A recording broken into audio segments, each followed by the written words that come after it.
shouldn't be quite so hard on people's lack of enthusiasm when you start a session at 8 o'clock in a city that's good at margaritas. It's a lot to ask. So I can't tell you what a privilege it is to be here. I also can't tell you how happy I am to be outside the Beltway. I appreciate the invitation. I may stay a week if that's all right. Let's get to it, health reform after the ACA. You know, this is a very serious conference, and I must say, it's so serious that they make you get your slides in ahead of time and stuff like that, and also you have to go through these disclosures. So I'll just say, first of all, no person living or dead would pay me to sell anything, so don't worry about that.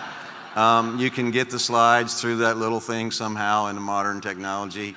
What we're going to do here today is we're going to list challenges and opportunities and yada, yada, yada.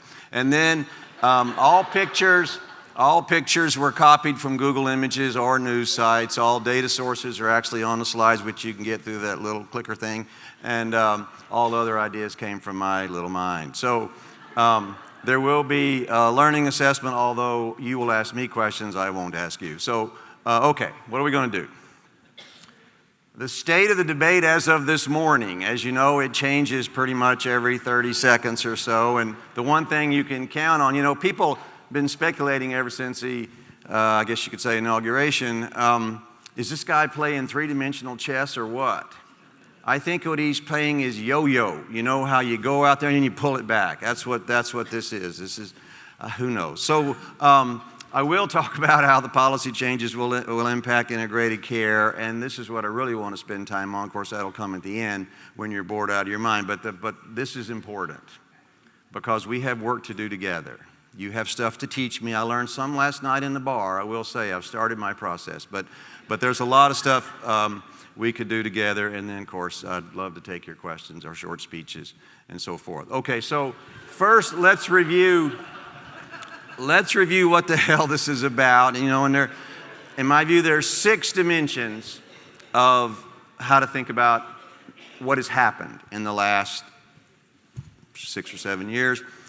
Impacts on coverage, impact on cost, impact on quality, impact on health. Hey, what a concept, you know, you might measure that. Impact on politics, and then a little bit about our future. Oh, good, there's water here. So coverage, I'll be brief. We covered a lot of people. We didn't cover enough, and we didn't cover everybody, and it's really important to kind of pick up the plateau there. By the way, this comes from Gallup, which, you know, is Gallup, so what do you know? But what's true is they're fast. And second, turns out they're getting closer and closer to the real surveys that the government people do. So as a flashpoint predictor, it's not so bad, and in fact, it's highly correlated with all the rest of them, and roughly a 1/3 reduction in uninsured adults, which is, you know, pretty good, but I'd say not great. And if you look at the bottom there, there's a little tick up in the second quarter of 17, and of course, most of us predict, given all the excitement that our fearless leader is taking us through, we're probably going to tick up some more before we turn back around if we're able to. So good news, but not great. On cost, this, by the way, comes from Altarum. How many of you ever heard of Altarum? Okay, good. So Altarum is actually one of these Beltway bandit firms that had systems engineers, did DOD stuff, but turns out they figured out, think about it, systems engineers, they could apply their talent to the healthcare sector, and about 12, 15 years ago, they started thinking about doing that. They're doing really cool stuff. For example, those of you who follow spending data and cost data and all that stuff coming out of CMS, Office of the Actuary, they typically tell us what we spend as a country every year. These guys do it every month. That's called progress. So anyway, I highly recommend you take a look at them, and what I want to show you, does this thing have a pointer? Probably not. So we're now spending about 18% of our GDP on health care. When the Affordable Care Act kicked in, it was about 17, and we held it constant at 17 for a while, but it has ticked up, and if you look carefully, you can see the fundamental problem was 2015. But let me give you just a little bit of history. I'm going to give you some more history later, but a little bit of history here. The blue line, this is all rates of growth. The blue line is national health spending year over year. The purple line is potential GDP, and I know economists get boring really fast, but here's the thing. That you can measure GDP, which is the red line, the red dots, okay? But when there's a recession, GDP drops, of course, as we lay off people and we fall short of what we could be producing. So the better metric of what you're spending is actually a share of potential GDP, which is what you would be spending if you were at full employment. Okay, and what you see is that in the early part of the period that starts in 1990, comes to today, we were growing 10% healthcare, GDP growing at about 5, 4. That's bad, because if healthcare is growing way faster than GDP, then every year you're taking more and more and more of your potential output and using it on healthcare. And by the way, you know, compared to other countries, we're not getting a whole lot of value, since we basically come in close to last among developed countries in life expectancy, et cetera. Then in the 90s, after the Clinton reform failed, and you maybe heard a little bit in the introduction, I do still have scar tissue from that, okay? And the truth is, we never really had a funeral for the Clinton plan. So we never reached closure. We should have done that. You know, at the end, for the team, Hillary had a little party, and we had like crackers and cheese, and it wasn't a good plan. So anyway, so we never reached closure. But still, after the Clinton thing was over, amazingly, healthcare costs came down. What the hell was going on there? There was a pretty big movement in corporate America to get all the employees into managed care. The one thing back then managed care knew how to do was to keep you out of the hospital. So it actually lowered costs for a while. But then it turns out, you might remember this, people got pissed off about being told they couldn't go to the doctor they wanted to go to. So there was kind of this backlash. And interestingly, as the economy recovered from the Bush recession, as the economy recovered, unemployment got down to like 4%, and the HR VPs were getting screamed at because their employees were all mad, and the CEO said, "What are you doing? We're pissing people off. We got to open up the floodgates." And that's when God made PPOs, okay? And so we opened up the, right, and so guess what? Costs went back up. And then, you know, the Great Recession. Each of those little gray things is a recession, and the big one on your right is the Great Recession, the one that happened, you know, just before the election of '08. And there, everything dropped, right? See, actual GDP went negative like 4%, right? Potential GDP dropped too. But then what's kind of interesting, we recovered, and then healthcare costs were pretty constant at 4%, the lowest since Napoleon. I mean, we can't go back this far and figure this out. And then there was this blip in 2015. Now, let me remind you, the coverage expansion part of the ACA happened in 2014. So most of us expected there to be a blip in 2014. That didn't happen, which is kind of amazing when you think about it. We covered roughly 20 million people, and we didn't drive cost per capita up. So this is good. That means we've made progress in the system. But then 2015, boom, here we go. What happened in 2015? I know it's hard to remember. No, the Cardinals were not in the World Series. 2015, Sovaldi. You ever heard of Hep C? And Sovaldi was a wonderful thing. It actually cured it. Hey, that's a good deal. I know countless millions of people, beards as gray as me, and, you know, stories to tell they can't remember, got Hep C in the 70s, and then they had to live with it this long, and now they're cured. It's wonderful. Problem was they charged $84,000 a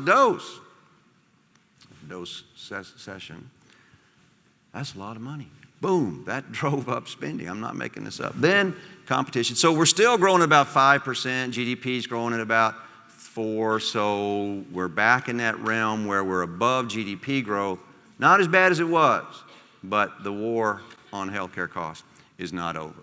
Okay, let's turn to quality. Turns out, if you think this is readmissions, if you organize your PowerPoint properly, you can show great progress. It's really possible to go from 19 to 17. And you know, I don't want to belittle this as readmissions. It's not a bad thing to go from 20 to whatever.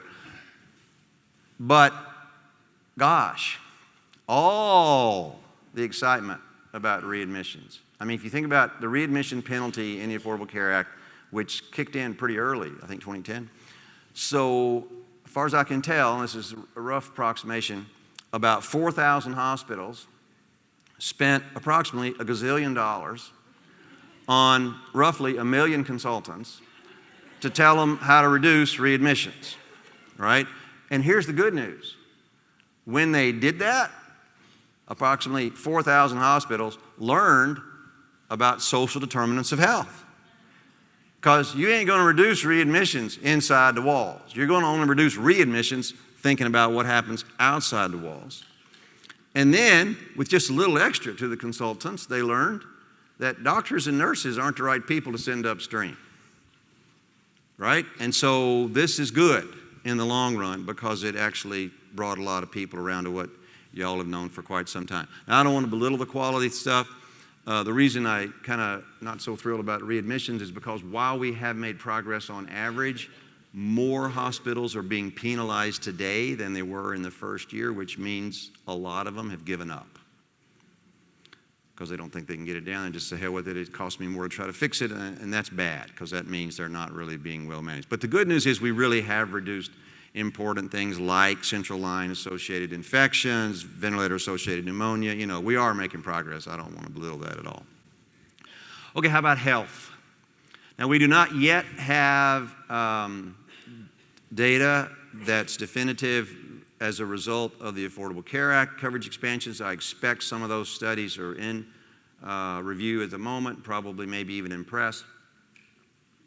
But what we do have so far is what happened in Massachusetts. And those of you who remember, you know, they had this governor, Romney, and he did this all in 2006. And Romneycare really was quite similar to the Obamacare structure. In fact, some would say it's pretty close to the same thing.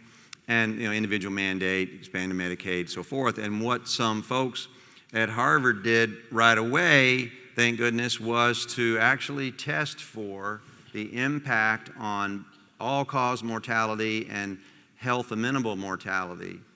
And they had natural control groups because the rest of the country didn't do it, so they pretty much had a pretty good little natural experiment there. I must say, for the economists in the world, we thought the focus on mortality was a little gutsy because we didn't think you'd pick up mortality that quickly, right? I mean, think about it. What does expanding coverage really do?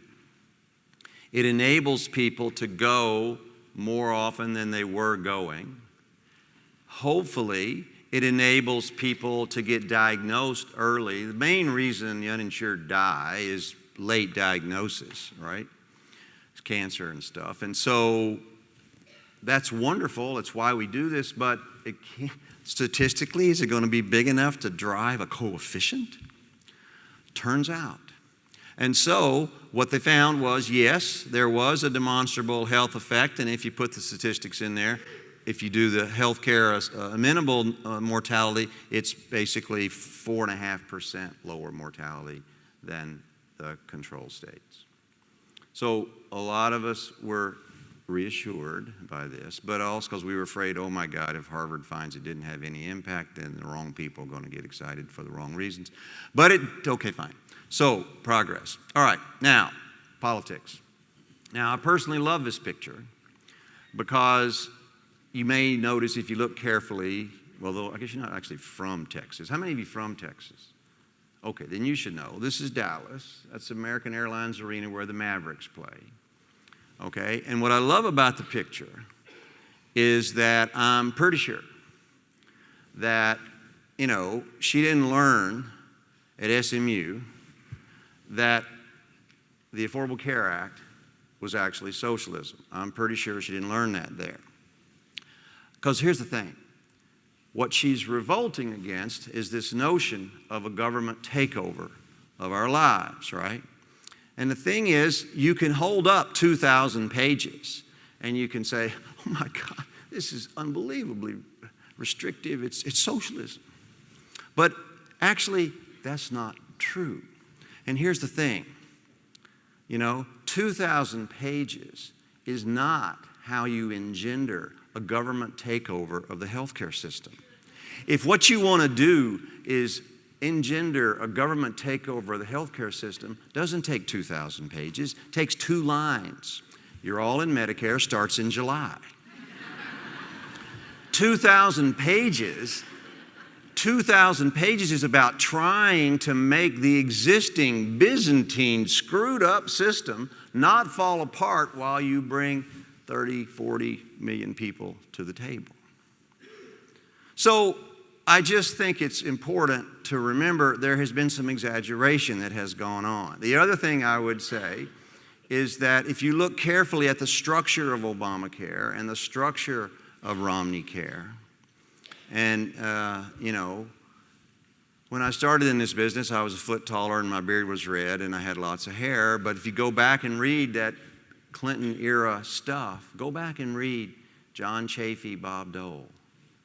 John Chafee, a Marine Republican from Rhode Island. Bob Dole ran for president as a Republican from Kansas, fought in World War II. 18 Republican co-sponsors of the Chafee-Dole response to the Clinton plan, which of course, remember the Clinton plan focused on the employer mandate. These guys focused on what class? The individual mandate. They reorganized a small group individual market, left the rest of it alone, and paid for it all with Medicare savings. Obamacare was a Republican idea before it became socialism. Okay? And that's why when the Senate Finance Committee started writing the serious part of the Affordable Care Act in the spring of '09, Max Baucus, as the chair, started with Chafee-Dole, started with what became Romneycare, started with the hope that he would get some of those Republicans who had supported this 20 years before to join this effort at this time. Well, that didn't quite work out. Okay, so part of the problem is, it really is true, there's a lot of Rorschach tests going on. And if you look carefully, each guy's right. I mean, there are 4 over here and there are 3 over there, and you can argue about that, and you can always go on Fox News and complain. So what I have learned, and our friend going on, Dr. Phil, gosh, that's wonderful. And I'm so proud, because it's important to get real people on there from time to time. Because people watch that thing, and if you're on there, they'll believe what you say. So I'm just happy about that. But I remember being taught in graduate school that, have you ever noticed how when you walk down the cereal aisle in the grocery store, and every grocery store always has one cereal aisle, right? Right? Walk down the cereal aisle, and you see approximately 800 different kinds of cereal, right? You know how many companies there are that make cereal? 6. Now, why are there 800 different kinds of, 14 flavors of Cheerio? Why do they do that? Why do they do that? Because they know grocery stores are going to have one aisle. And if they have 42 versions of whatever it is they're selling, they elbow out space for anybody else. Well, the thing about TV, there's a limited amount of time. And each side's going to get their time. So all you got to have is just something to say to fill up your part of the time, and you prevent the other side from actually explaining what the hell is going on. It's brilliant. It's just brilliant, and it's a problem with TV. Okay, now, I will say some of my friends who support the law take this personally, and there's a lot of that going on. And all I will say is, yeah, but remember this. If you can't write your idea on the back of my business card, maybe you don't have a clear idea. We got to get better at talking. We got to get better at listening. And we got to get better at actually collaborating. I love this name, by the way. This is like the best named thing in the history. Collaborative family health care. Who picked these words? Those are great. We got to get better at communicating with the people we disagree with. So let's just take a step back and talk about big picture here. In my opinion,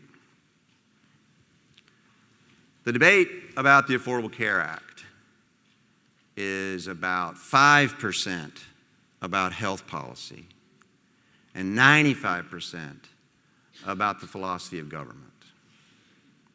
And unfortunately, we did not have a consensus about what role government should play, even though some people thought we did, when the debate kicked in and the law passed. So let's just take a deep breath and acknowledge there are these different worldviews. In my opinion, the single biggest difference in worldviews from people who support coverage expansion and trying to make it affordable for people and for the country, and people who don't, is the people who support the ACA actually think a healthcare system should work for all of us. And other people think it is not government's responsibility to make that happen. Now, you can agree or disagree with either one of those positions, but again, in my opinion, each position is philosophically defensible. I do actually know some very fine people who oppose the Affordable Care Act, who would very much like to and have spent most of their career just like I have, trying to figure out how to make the system work for all and not depend on government. I'm an economist. I do the math. Their little models won't work for all, but by God, they're trying, and they believe it, and they want to try to make it work. Okay, fine. I can accept that. But anyway, that's a big deal. All or some? Because turns out, if you wake up in the morning and you think you want all to be covered so that all can have access, so that all can thrive, and you wake up in the morning and you think, I cannot do this politically and maybe shouldn't do it structurally to go through a government-run Medicare for all type thing, then once you reach those two conclusions, you only have one way to get people covered, and that is to use private insurance. And if you are going to use private insurance to cover everybody, and again, go down the decision tree, you don't have a choice. You have to make sure that the insurers take all comers. They have to cover people regardless of their health condition. But to require that of private insurers, you must ensure that everybody comes. You must ensure that the risk pool is balanced, which means you have to mandate they purchase it. And you can't mandate they purchase it in a country like ours, which has allowed health care to become so ridiculously expensive without subsidies. So the logic takes you to the structure of the Affordable Care Act, but only once you make the choice, I want to cover everybody and I want to do it through private insurance. Now, to the other side, you're infringing on my liberty. All those rules I just talked about restrict. Why would you prevent me from voluntarily agreeing to buy what I want to buy from an insurer who wants to sell to me but not to you? That is a violation of liberty. And if you wake up in the morning and you're worried about liberty, and if you've been living in our country the last 9 months and you're not worried about liberty, you're not paying attention, then there's a reason to be skeptical of some of these rules.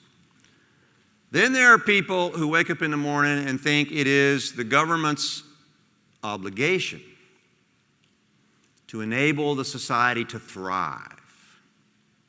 Not just protect, but to enable the society to thrive. Yes, you must protect, but also enable the society to thrive. To do that, we have to think about population health. But there are 700,000 physicians in this country, 1.8 million nurses, and quite a few of them in school were taught their job is to take care of this patient in front of me right now. And what happens out there, I wish them well, and I'll go do pro bono on Tuesday afternoons, but that's it. I can't be worried about that. So there really are these two different worldviews. And finally, there are people who think that some of us were born lucky, and some of us have incredible access to whatever we need, and some of us do not. And some of us believe that we should compensate for the disadvantages that some of our fellow citizens live with. And others believe we should reduce taxes so that people can do with their money what they want, and if people want to give it away to those other people, okay, fine, that's fine, but don't make me. You know, I just read a wonderful history. I read history for therapy, basically. I can't afford y'all, so I go to history. And this wonderful book is called The English and Their History by a guy named Robert Town. He's a Cambridge historian, and actually he's a French historian specialist, French history specialist.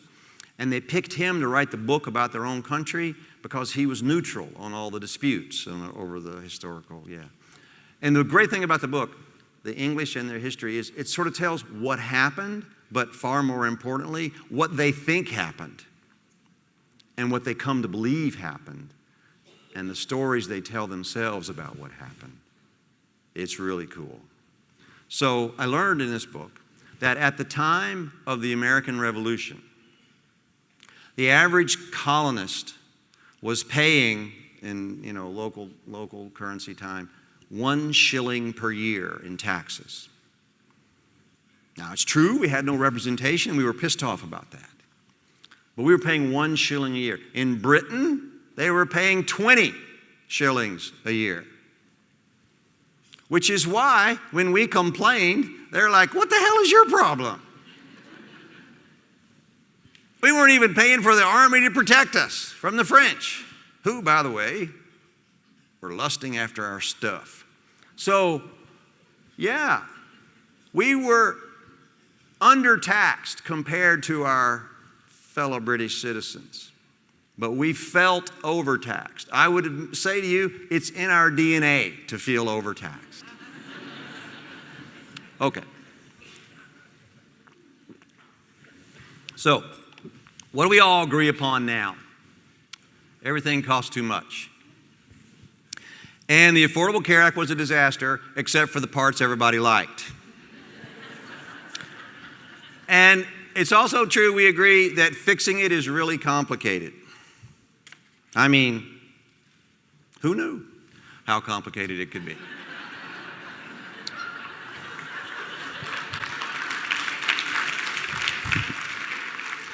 You know, we laugh, but in fact, that's the first, and as far as I can tell, only time he's ever admitted that he learned something. This is personal growth. We should encourage this. Okay. So over 20 million people gain coverage. Most of them like it, although they bitch about the deductibles and the cost sharing. And I must say, they're right about that. At the time the law was being written, you can imagine, there was quite a bit of kind of back and forth and back and forth and back and forth about, so how generous should these subsidies be? And fundamentally, everything got locked in when one fine day in June, for no apparent reason, Kent Conrad, who was the chairman of the Budget Committee and a pretty strong member of the Finance Committee and good buddy with Max Baucus, so he had a lot of impact. And Kent Conrad decided, after meeting with a group of Democratic senators and some staffers and, eggheads and stuff, walked out to, and there was the press, as the press is always ready to take quotes, and said, this bill will not cost more than $1 trillion over 10 years. And Kent Conrad's a fine American, and he really did think that he was being serious, and he was showing the Republicans and the skeptical among the independents that, hey, we Democrats can be fiscally responsible too. But when he did that, two things fell on the proverbial cutting room floor. One was subsidies for people going into primary care, loan forgiveness type stuff. Two were the generosity of the subsidies. What the economists, and I take partial responsibility for this, What we failed to anticipate and to tell our elected representatives who have to make the choices, God bless them, what we failed to anticipate was the sticker shock that an uninsured person will feel when they move from a world in which they were paying some kind of sliding scale to a world in which, wait a minute, you want me to pay this premium? Yeah, it's subsidized by our lights, but they're still paying a fair chunk of money out of their pocket. Second, and now I've got a deductible, which I have to pay before I get anything out of this. Some of these deductibles are quite a bit larger than the cost of a normal delivery. So think about it. Before the Affordable Care Act, they got their first baby delivered basically for $500, whatever they could pay. And their next baby, they had to pay retail. This is not progress. So there is some concern about that. Still, the ACA is more popular than ever. I mean, it's amazing. You know, it was basically in the 40s, and then they started taking it away. It's in the mid-50s. Jesus, we should have started taking it away 5 years ago. But anyway, most of the coverage gains have been in Medicaid, and the reason that is not such a good thing from a number of different points of view. How many of you have ever been governor? Yeah. So here's the thing about being governor, right? Your buddies you went to college with help you get elected. Everything's fun. Amazingly, you win. Then little green eye shade people come in and tell you about the state budget, right? And all those promises you made during the campaign, you get 50 cents to spend like you want to, all right? All the rest of it's gone. And most of the growth is Medicaid. They didn't vote for this. They're not aware of it. And they're pissed off about it. So having Medicaid be the growth engine is not a popular thing. You know, I'm sure many insurers either pulled out or threatened to pull out, and there are fewer than there were before, although luckily or amazingly, people have access to coverage. At least they did until Trump pulled his latest stunt. And it's also true, and those who support the law need to acknowledge this, that at least 3 million people, maybe 4, maybe a little bit more, were perfectly happy before buying non-group coverage on their own. They were buying parsimonious packages. Typically, if they're my age, you wouldn't cover maternity. They didn't know, but they had annual limits and lifetime limits, which they didn't know because they never got sick. If they'd gotten sick, they'd have been held to pay and yada, yada. But they didn't get sick, so... And Fox News found them all and put them on at least twice. I mean, it's truly amazing. It's just every day there were 2 more, and so... But there really are people who were hurt, and we need to acknowledge that and figure out what to do about that. And then it turns out governing is harder than campaigning. You know, when Naftali invited me to come and wanted me to kind of give the Washington overview thing, and I thought, okay, sure. And then it's really hard to think, how do you describe what is not normal? Okay, so I try to be creative from time to time, and I remembered back in my childhood going to a kabuki theater performance. How many of you have been to kabuki? Okay, so some of you, so basically it's Japanese Shakespeare. So they know the stories. And because they know the stories, then the form of the art is really to use stylized language and movement and dance and these costumes. And the stories are basically the same. That is to say, it's a lot less fun to be king than you thought before you got to be the king.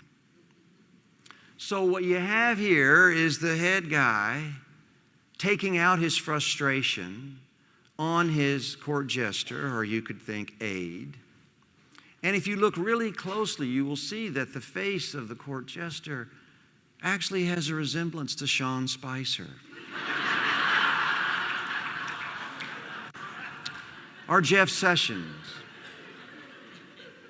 And if you look really closely, you will see that actually he's not in pain. This is a ritualistic thing. This is a exercise they go through every day as the frustration of the great man is taken out on the person he can get to, which is the person who will go out tomorrow and try to do it again. And then there's Steve Bannon, who wakes up in the morning and just wants a fight. And now that he's outside the White House, he's willing to fight the White House and the Republican National whatever, and okay, fine. Man has many people on his list, and he cannot stop.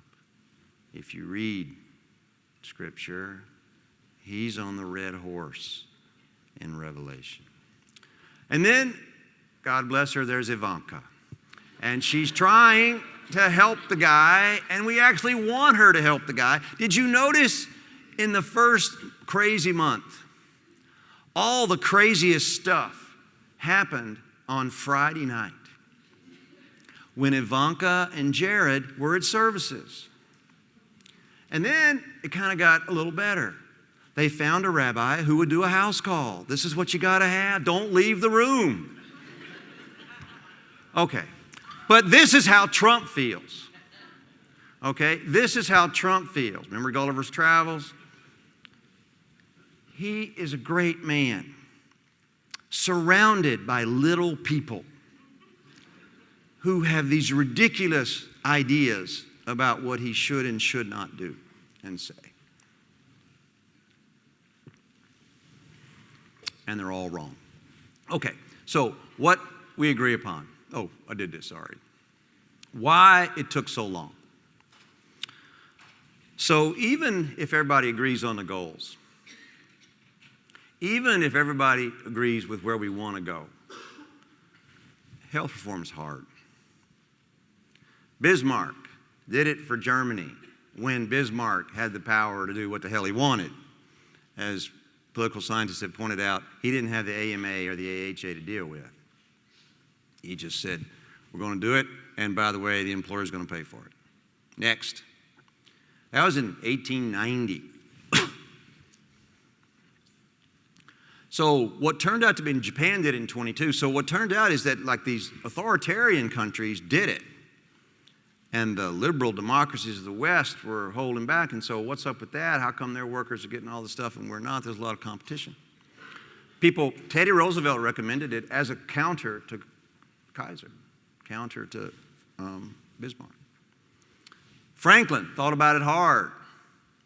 Franklin knew how hard it was going to be to get Social Security through, and he knew the AMA was adamantly opposed to any socialism, government takeover of the healthcare system. So he dropped it. Truman, seeing Britain do it after World War II, again, 50 years after Bismarck, Truman introduced it. Congress said, hell no.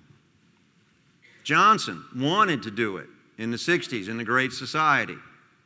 AMA still opposed it, so he narrowed it down to the elderly, and at the very last minute, Wilbur Mills stuck in the poor. How many of you know who Wilbur Mills is? Oh, good.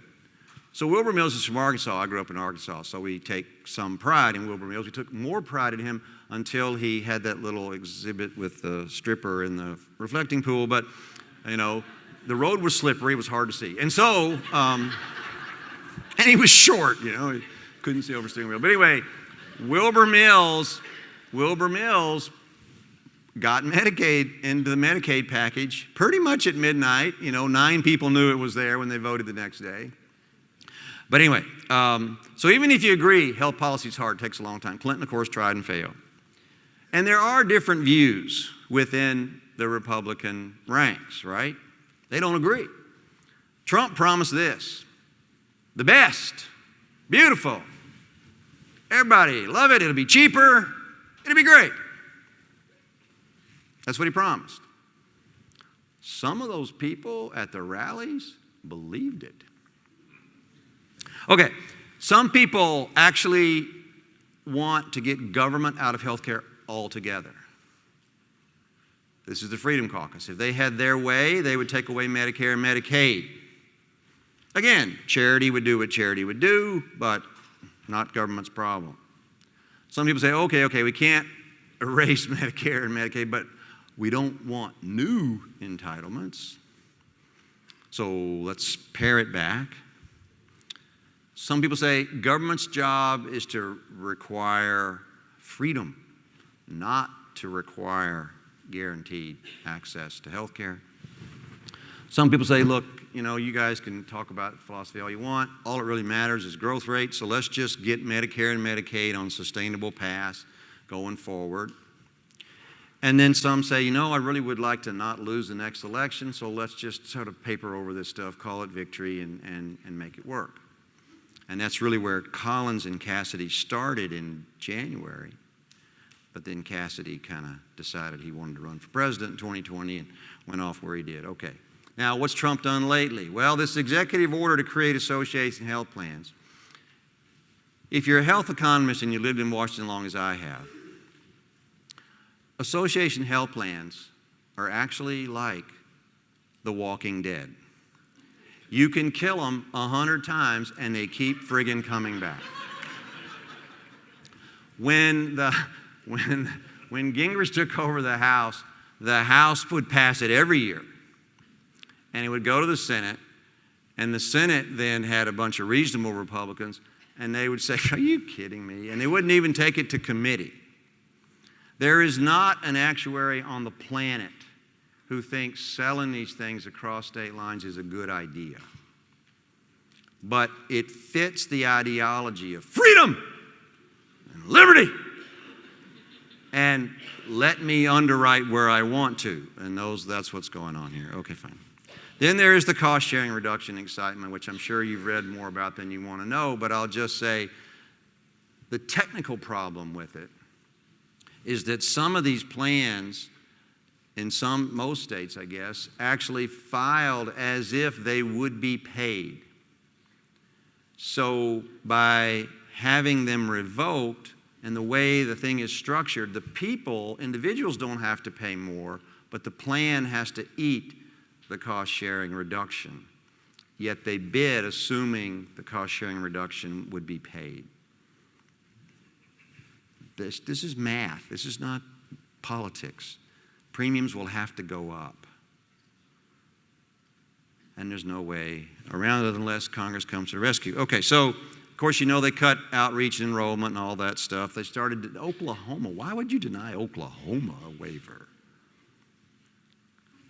They did just approve Oregon. So think about this. They approve Oregon and disapprove Oklahoma. I'm telling you, it's yo-yo. It is not three-dimensional chess. Here's the good news. There is a group called Problem Solvers. Hey, what a name. In the House. These are all the Republicans who voted against that first thing the House passed and the Democrats who will talk with them. You probably know now Patty Murray and Lamar Alexander. 24 co-sponsors. That's the whole friggin' committee. All right? 12 Republicans. You get 12 Republicans and the Democrats, that's 60 votes. They could pass this thing in the Senate. But anyway, it's there. Of course, there are bipartisan governors who support it. And, here's the thing. You know this, I'll just say it. If some of these proposals go into effect, it's definitely going to constrain Medicaid. It's definitely going to reduce coverage of mental health in the private sector. There's no question about it. However, as I talked about, the good news is all these hospitals have learned about social determinants of health, and they won't forget that. And the last thing I would say, and this is sort of not so nice, but it's true, the opioid crisis has taught criminal justice system that coverage for mental health treatment is a good idea. The last effort in Virginia, where we have not yet expanded Medicaid, but the coalition is actually centered around the sheriffs. This is good news. Okay, here's the bad news. The clock is ticking. The messenger's being killed by telling the king time is up. The fall calendar is crowded. They already missed the deadline for getting their reconciliation thing done. They already missed CHIP reauthorization. They already missed FQ reauthorization. This ACA fix coming out of help with Alexander and Murray does have promise. And I will tell you, the fact that 12 Republicans were willing to co-sponsor it now is huge. Huge.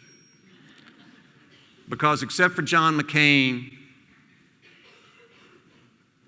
Collins, Murkowski, every third day, Lindsey Graham, no one has criticized this guy. And 12 of them just said, you know what, let's just fix this. And if you go look at Alexander's speech yesterday, it's very good. Okay, and the clock is ticking, of course, in the S-chip states, and the FQ funding went away, and Trump wants his wall. So where are we headed? Well, here's what I believe. They cannot quit trying to repeal the ACA. First of all, philosophy of government. Second, they need the money. They need the money for the tax cut, which they want to give because they feel like the colonists did in 1776. And because they need, why do they need the money? They need the money because some of their caucus, interestingly, are intellectually honest, and they don't want to increase the deficit. Okay, sports fans, if you're going to have a tax cut and you don't want to increase the deficit, you got to cut spending. What's the biggest pop of spending in the budget? Health care. And who doesn't vote for us? Medicaid. Done. So they're going to keep pushing. They can't stop until they give up on the tax cut. Here's my prediction. People like children.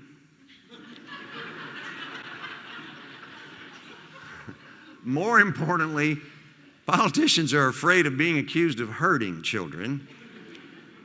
They'll reauthorize it probably about the time the turkey is spared. If Trump spares the turkey, it's not entirely clear that'll happen, I guess. Here's the bad news. All this talk about tax cuts and the need to balance the budget is going to put more and more pressure on federal health care spending. So what you can expect is for states to get more flexibility and less money. If you're lucky, it won't be much less money, but it's going to be less money. There's no other way around it. And then we're going to decide what kind of country we are, what kind of country we want to be. And here's the good news. That's from Harvey. That's a Cajun Navy. Cajun Navy comes from Louisiana. My wife's from New Orleans. Katrina's a real thing. Those guys came out of the bayou with their boats, and they pulled people off the roofs of houses in New Orleans. They didn't care what color they were. They didn't care whether they owned their house or not. They saved them. Look at this. 20-something-year-old white guy from Louisiana carrying a woman of Vietnamese descent who's carrying her child. Their grandfathers might have been together in Vietnam. Their grandfathers might have fought each other in Vietnam. He didn't care. That's what America is.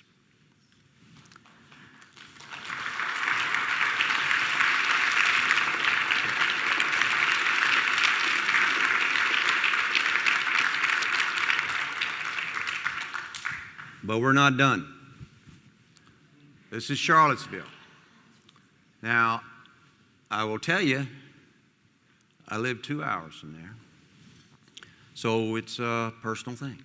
And if you look carefully, and I grew up in Arkansas, trust me, I can tell you every battle and how many people died and all that stuff. Look carefully. His hat is off. Traveler, his horse is bending down. This is a depiction of after he surrendered. So I highly recommend a book for therapy. April 1865, J. Winnick, W-I-N-I-K. Subtitle, The Month That Saved America. That was the month Lee surrendered. Lincoln was assassinated. But somehow the war stopped. And in that book, he will tell you the story of the last days. There's many stories of the last days. All of them are true. When Lee left Richmond, he had 25,000 men. He had no bullets. He had no food. He left Richmond because he couldn't protect his army and the city. He went southwest, the only place Grant was not, surrounded on all sides except the Shenandoah. He went toward Danville because that's where the railroad was still working. And he had been told and hoped there would be a train full of bullets and food. He got there and all there were blankets. But he had 25,000 men who would follow him to hell. They already had.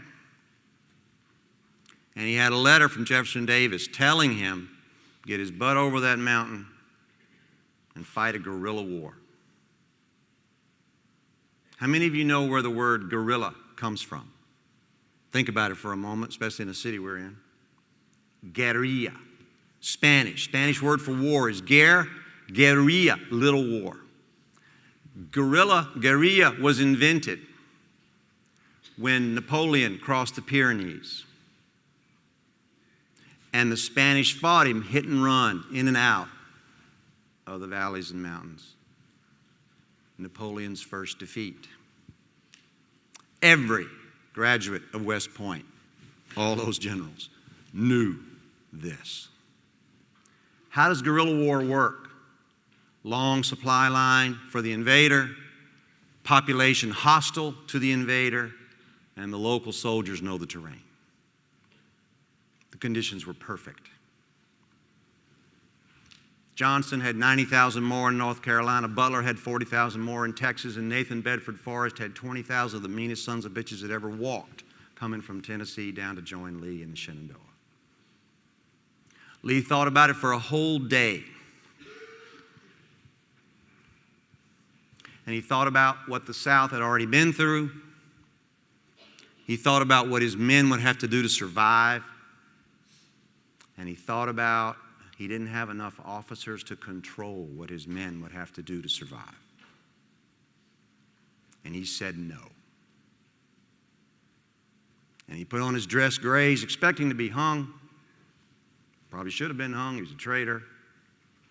He put on his dress grays and hoped to plead for mercy for his men. Went with one aide. Through pickets, could have been killed, to meet Grant. I don't mean to say Lee's a saint. I don't mean to say we should have his statue everywhere.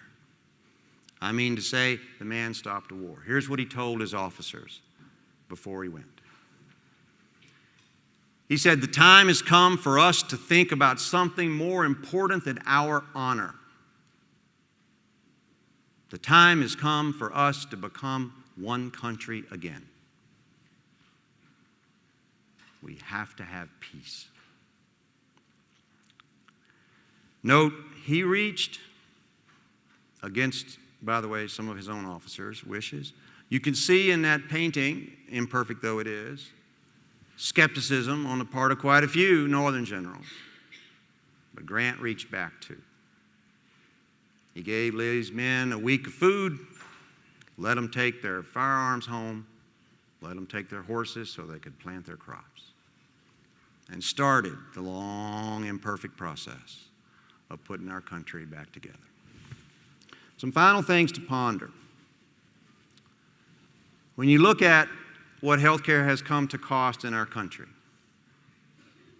family premium relative to median family income, that's the income distribution in the middle, half make more, half make less. Half our country has to pay 24% to cover their families. If you make the minimum wage, it would cost you 115%. We have probably between 20 and 40% of our country who cannot afford this on their own. It's also true, the debt we owe each other and the Chinese as a share of GDP has been going up. It's at 77% today. It's headed toward above 100.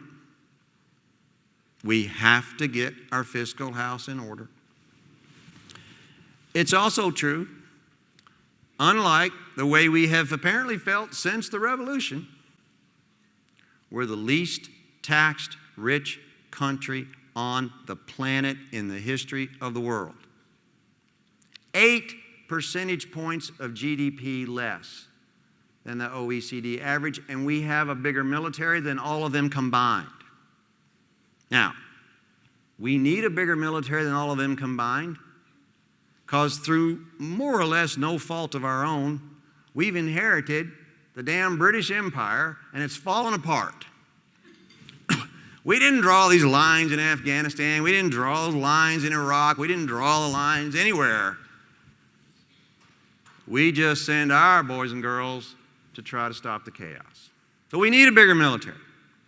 But we need to be mindful, especially now, that we are taxing ourselves 8 percentage points of GDP. In economics, that's a big friggin' number. The Affordable Care Act increased taxes on people who made more than $200,000. The net of all that is 0.5% of GDP. I think we can afford it. Okay, so here's my plea to work together. I love your tree, by the way. That's the coolest tree, you know. With the possible exception of your name, that's the coolest thing. This tree is just impressive. You got everything there. Because see, like I said, a lot of people have finally discovered social determinants of health. And of course, this is where y'all spend a lot of your time trying to give people the connection to and support of the human networks they need to thrive. And your tree just takes care of everything else. It's really cool. So here's what I do in my spare time, okay?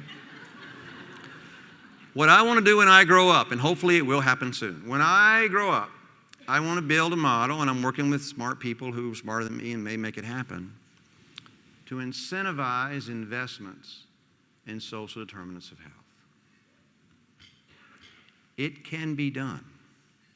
And let's just think about it real quickly. Social determinants of health there, you know, no question it'll improve health. There's a nice little virtuous triangle, social determinants, health, and use. Because while we may increase primary care, we may increase outpatient, we're going to decrease ED and decrease inpatient. There's a big amount of money there, which feeds back to enable you to finance this whole thing. The problem is twofold. A failure of imagination of how to think about this properly together. And really, there's a sense in which investing in the social determinants is kind of like what we in economics call a public good. A public good is a good that you can't exclude. You know, it's like national defense. Build the ICBM system, protects us all. And there's non-rivalry. If I get it, you don't not get it. We both can have it. When you have those situations, private interest often won't invest. Think about it from a health plan point of view. Well, wait, if I pay for something to help somebody, they're going to switch plans, I lose the investment. But what if, this is where the imagination comes in, what if we agree that there is a gain to be made and we agree on what a fair share of that investment would be, and then you can get the fair share of the gain, and therefore, that's the gain. There are solutions to the free rider problem. It's really boring economics from the 70s and 80s.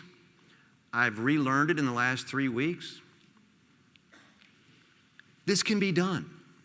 We just have to figure out how to restore trust. So, my suggestion is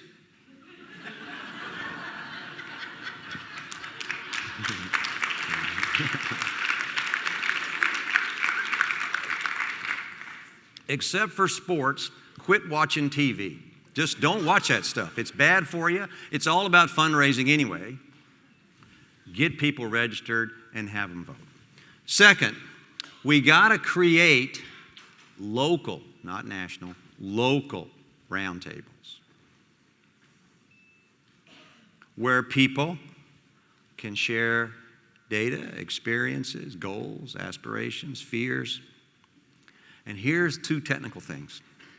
I was telling Naftali, the Center for Medicaid and Medicare Innovation, CMMI, the one that does all the experiments, just put out a request for information, an RFI. And it's normal, this is one of the normal things, and when new administrations come in, they always want to, new shiny bells and whistles. They want new ideas.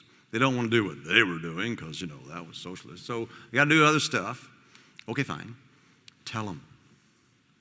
Tell them.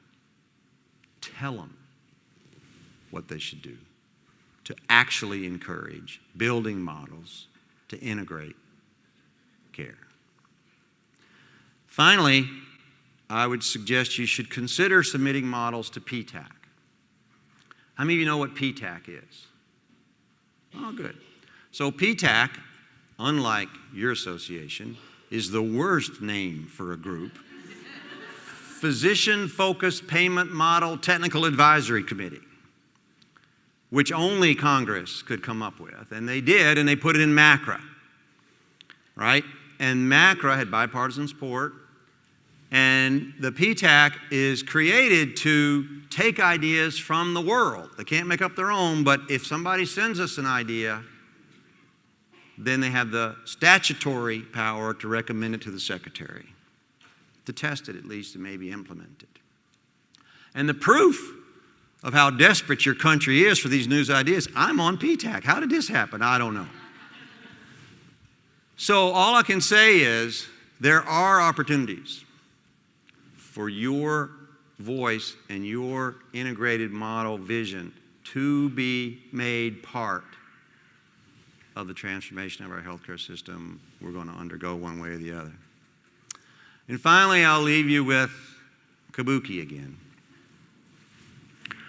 Because it turns out the mantle of power can be a heavy yoke. And we're going to have to help this thing reach a safe conclusion. Thank you very much.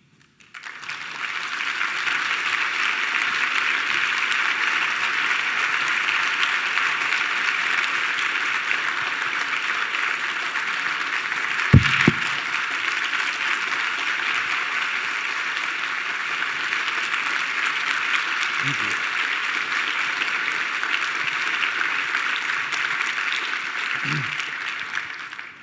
Well, that was extremely kind. Thank you. So we have time for some questions. And what I would ask is speak into the mic and tell me your name, where you're from, and your part in the drama. So I'll understand kind of, and then we'll go from there. And we have two mics, one on that side of the room, one here, so we'll run to you. Okay. Yeah, my name is Barry Jacobs. I'm a psychologist and a family medicine educator outside of Philadelphia. Fantastic talk. Love the way you integrated policy and politics in a way that I don't ordinarily hear. Also love your emphasis on social determinants of health. Easier said than done. So you've been thinking about these things. How can healthcare providers get out of our offices to make a difference with social determinants of health?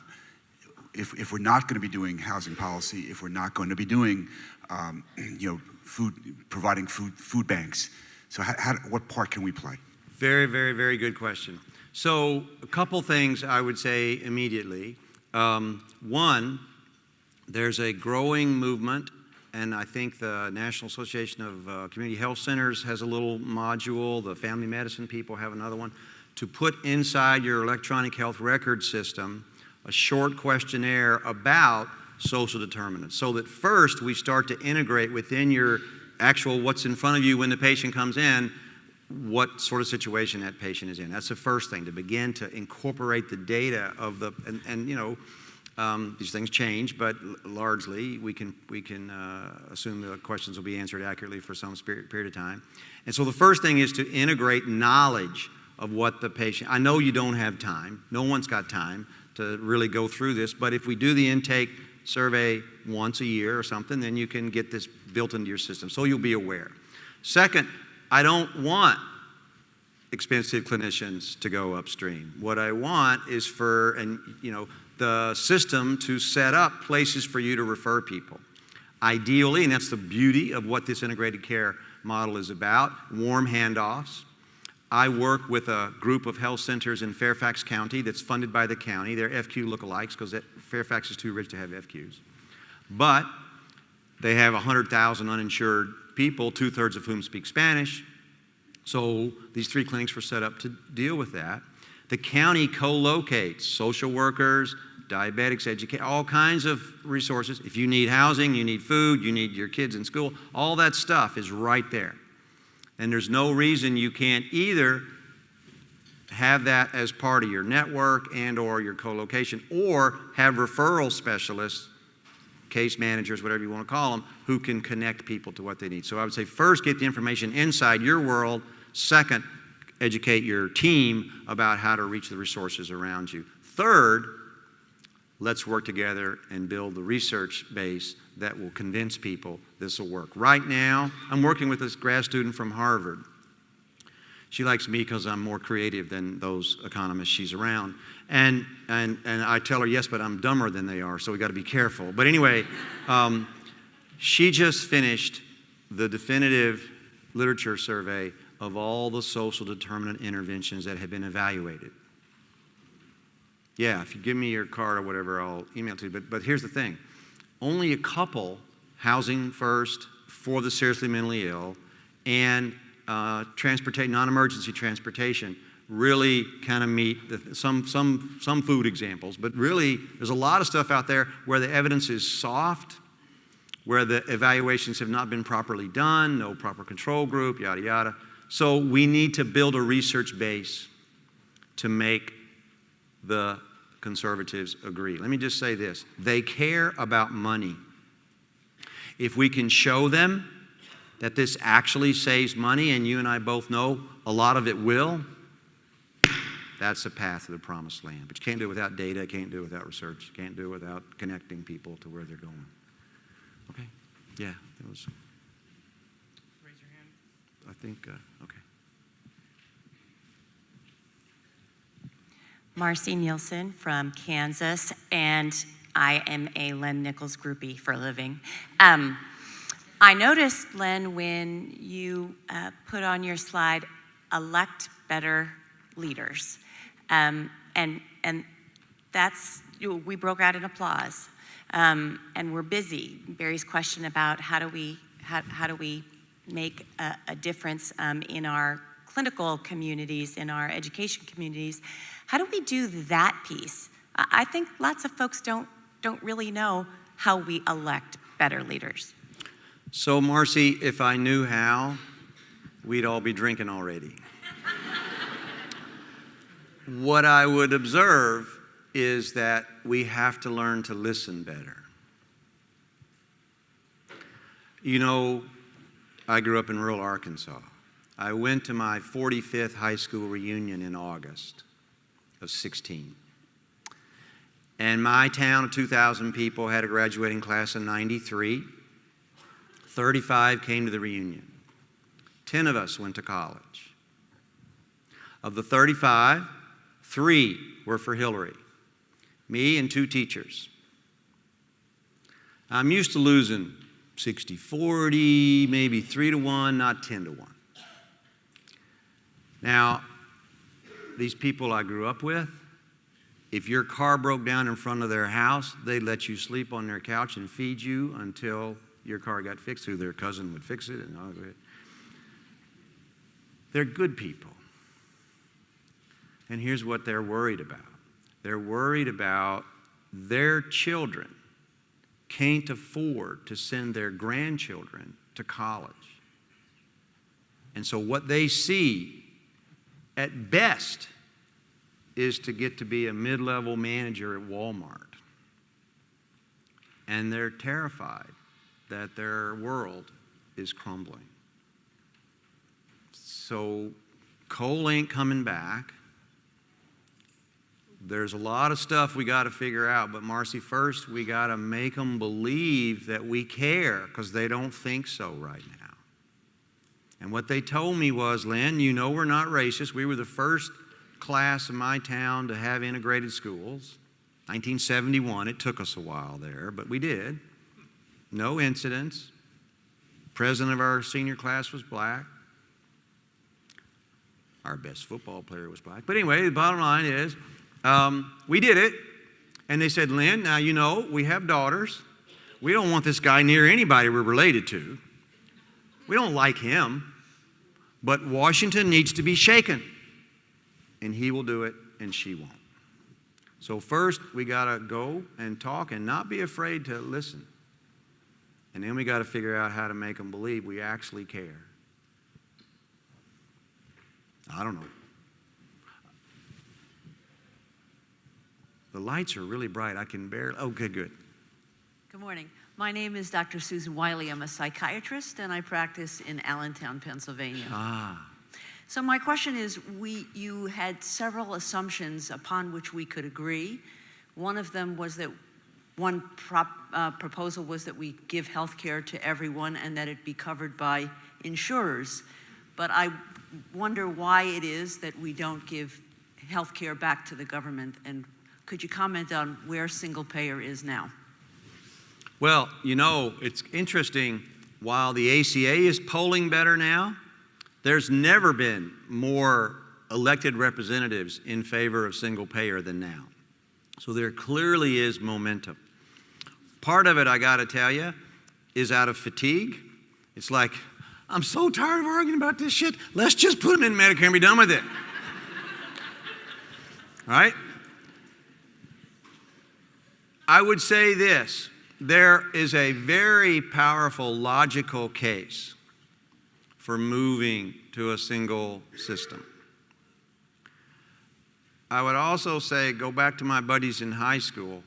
They don't trust the government now. I don't know. What I find intriguing is that when you look at sort of across the country, who likes single payer? Really popular on the coasts and Vermont. Kansas, not so much. So what's the deal there? One way to interpret it is, if you can get away really quickly, it's okay.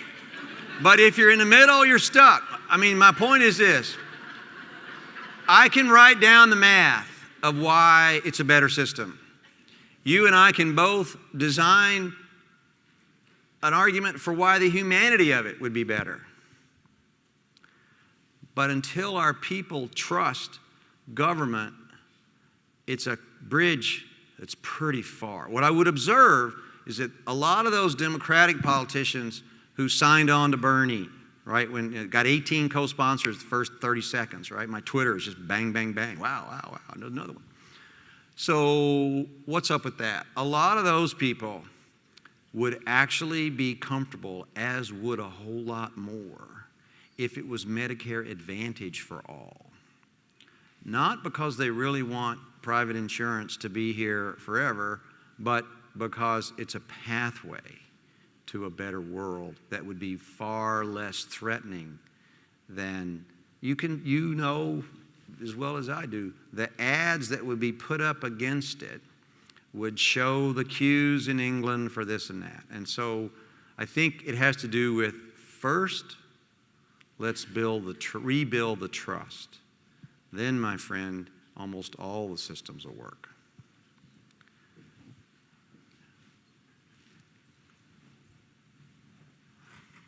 I think I might have exhausted them. Is there any other? One. What do you think will happen to the community health care system? To the community health, you mean the FQs? Yes.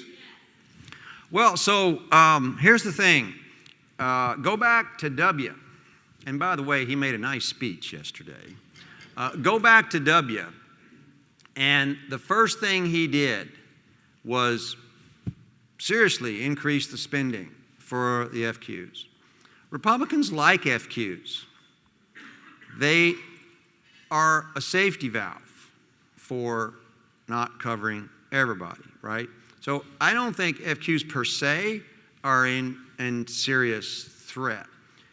What's the challenge, in my view, is how to figure out a better reimbursement system that enables them to do what needs to be done upstream and to continue to demonstrate value. You don't want to turn them into a second-tier system. Right now, frankly, FQs are performing better than the American healthcare system.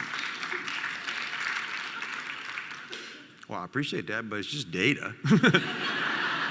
You know, you just have to be able to read. I realize that's not unanimous in our country right now, but so yeah, y'all are doing, just keep doing it, but we got to figure out how to pay you better. And in particular, and that's why I want to encourage you to work on these integrated care models, we got to figure out how to pay you better to do fully integrated care, and then you can teach the rest of the country how to do it. So that doesn't mean it's going to be fun in January if they don't get the friggin' reauthorization done. Let's be clear about that.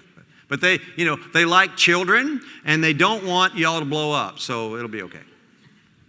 Hi, I'm Kent Brame from Philadelphia, and I actually had a question that turns it around a little bit. We always talk about healthcare costs. The interesting thing about it is that money goes to someone, which is really healthcare income.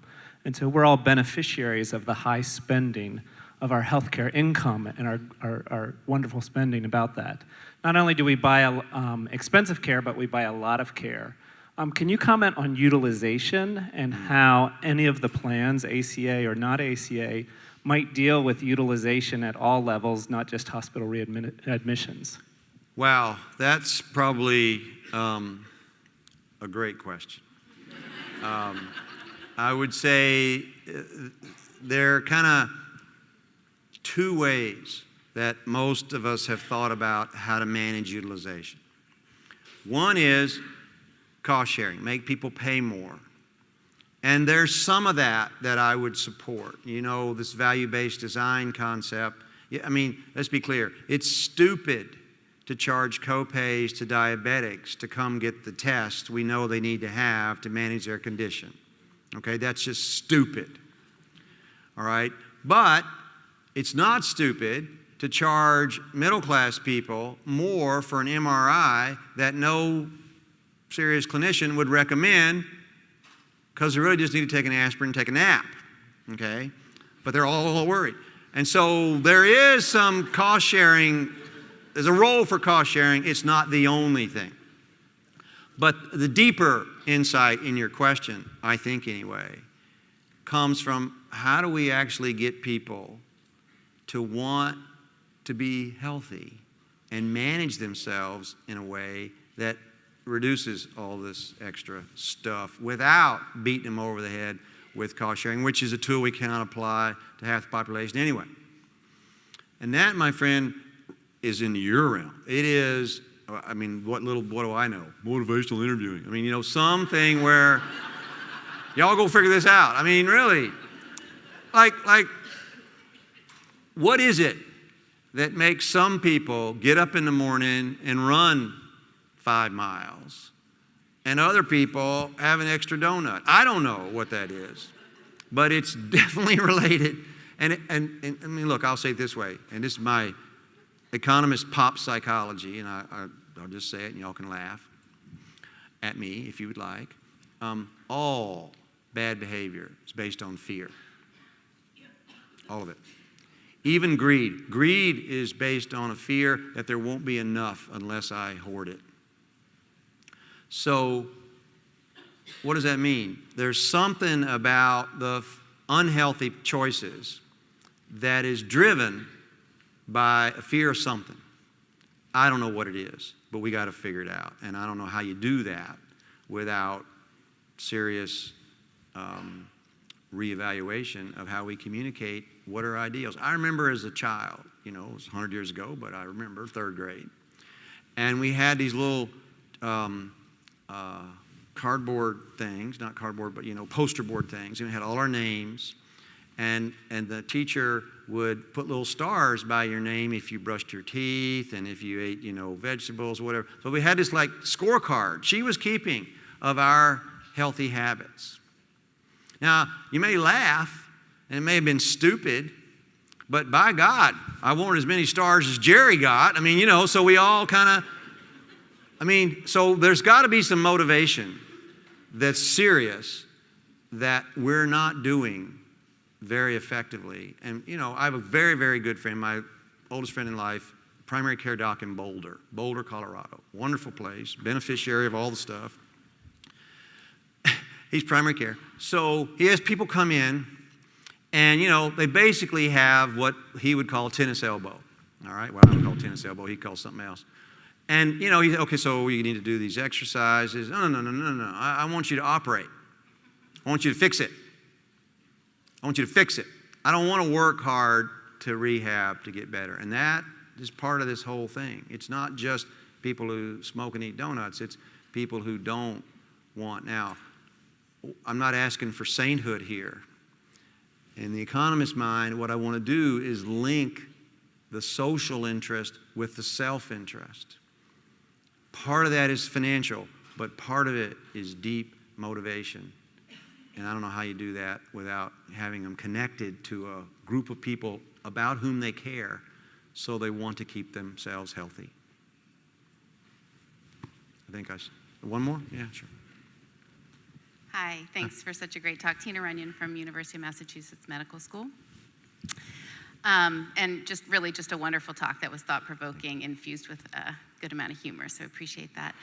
It's a little bit of a follow-up on that question, and you talked about social determinants of health and the idea of, you know, embedding some questionnaires in an EHR and getting to understanding social determinants of health. But a lot of people aren't even crossing that barrier, right? So it sort of puts the onus in the healthcare team for understanding those. And without single payer, without more coverage, we still have a lot of people, that potentially even fewer people in the future, who will be crossing that threshold. Right. So I'm wondering if you might comment a little bit on your thoughts related to innovations beyond sort of maybe the housing and transportation, or inclusive of those, perhaps even education, about how we need to spend those dollars to address social determinants of health. A little bit of social connection you commented on, sort of decreasing the disease of loneliness, but I'm wondering if you could expand that a little bit, just in your ideas. So there's this concept you probably heard of called the wrong pocket problem. And the wrong pocket problem comes from, the classic example is a child who has asthma and keeps coming in, what they really need is an air conditioner, right? And the wrong pocket problem is, I can't spend money on air conditioning because I'm a healthcare provider. So the wrong pocket problem tries to say, let's take a more global view, just the accounting of what we're spending money on and whom. So one pathway to addressing this question is what's now called one-stop shop enrollment, so that all the social services and the health, everybody's got to share. So I know, you know when I show up in your place, and you know when I show up in your place, and so we can be fully cognizant of that. So the first thing is information system. Second is do the accounting across all social spending. And then you can show, if you can track the people to the spending, you can show, my God, we're spending, what did Jeff Brenner do in Newark, right? He mapped, Camden, thank you. He mapped where these people lived who kept, so he went to the apartment building, right? And he held kind of a town hall and said, we're spending $180,000 a year on you guys. How would you like us to spend it? I want a nurse practitioner in the building. Done. So if you do the accounting and you have the data, then you can start to move beyond these silos of excellence where we have always been. And I don't know how else to do it. All right. I think there was one in the back, yes.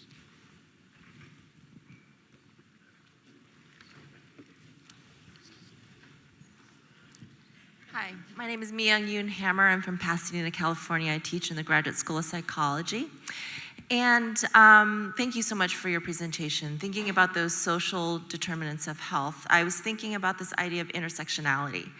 When there are multiple areas of one person's identity that, when compounded, creates greater marginalization oftentimes less access to resources. And I was thinking about communities of marginalization where people, for example, being in Southern California, my students work with a lot of families who are undocumented. Sorry, my students work with children who have parents who are undocumented. Often they're living in the shadows, they're not coming out and accessing those services. So I was wondering, how are we tracking need utilization and really overall impact of these populations who may not be showing up on the Gallup polls and the data, to understand their impact on our healthcare system, and along with that, the ways in which we are able to, in tracking those needs, be able to great increase access to those resources. Right. So thank you for what you do. I would say we don't really have, that I know of, a way to track need unless they enter the system somehow. Now, like I talked about in Fairfax County, 2/3 of the patients in the clinics that I have a project with speak Spanish. Fairfax doesn't ask questions. We assume a fair number of them don't have documentation. And there is no question that the administration's policies toward deportation, and we've had some high-profile raids in the D.C. area. You know, ICE went to a homeless shelter run by a church and so forth. And you know, as you know, I'm sure, under Obama at the end, about 95% of the people being deported actually did have a criminal record, and today it's about 50, which means it's at random, which is what it's designed to do, is to sow terror. There's no question about all that. But they do still come, and when they come, that's all I know to do is to try to, and so Jeff Ring held a focus group for part of my project and assembled the patients who come to these clinics and just had them talk in lots of different ways, very focused questions. By the way, if you ever need a focus group, I highly recommend Jeff Ring. First of all, he's bilingual, which is amazing. And second, he's really, really smart and gentle. And what impressed me as the economist was how grateful these people were that there was some place in this county, in this administration, who made them feel welcome. I don't know what to do other than that and make that a reality and make them feel as comfortable as possible. Maybe follow the kid home and make sure mom's, you know, if the kid says mom's sick, that's one way to reach upstream. But the fear in that community now is palpable. In our clinics, they're still coming, not quite as, there's a little bit of drop off, but not statistically significant. But people are being much more reluctant about making an appointment because they don't want their name on a list. I'm sure it must be worse in Los Angeles. So, anyway, on that unhappy note, I think I should probably let these people go have their break or something, Yes. right? Yeah. Please, let's thank Len for today.